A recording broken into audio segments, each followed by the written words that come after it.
Welcome to our channel. Today we how to transfer marketing data from Marketo to BigQuery, complete guide step by step clearly. Begin by setting up a Google Cloud project if you haven't already.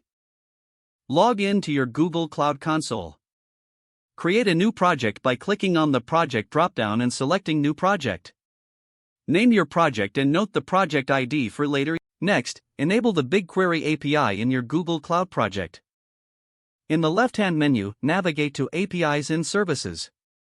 Search for BigQuery API and click on it. Then, click the Enable button. Now, move on to Marketo. Log into your Marketo account. Navigate to the Admin section and go to LaunchPoint under the Integrations tab. Click on New to create a new LaunchPoint service. Name your service clearly, for example, BigQuery Data Transfer. Select Custom for the service type.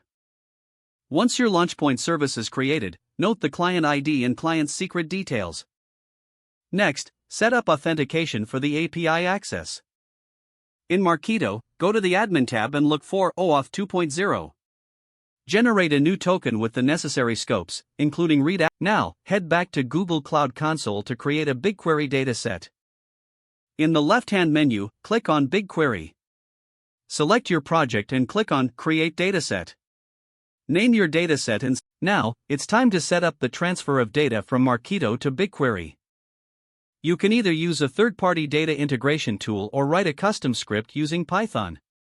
If using a custom script, install the necessary libraries. Use the Marketo REST API to fetch the required data. Make API calls to retrieve leads, campaigns, or any specific marketing data you need. Transform the data as required for your BigQuery schema. Connect to BigQuery using the Python client library. Use the credentials generated earlier in the OAuth process. Insert the transformed data into your BigQuery dataset. Schedule this script to run at regular intervals using a task scheduler or cloud function. Make sure to monitor the execution for any errors or data discrepancies. Once set up, validate the data in BigQuery to ensure everything has transferred correctly. Don't forget to like this video and subscribe to our channel for more step-by-step tech guides.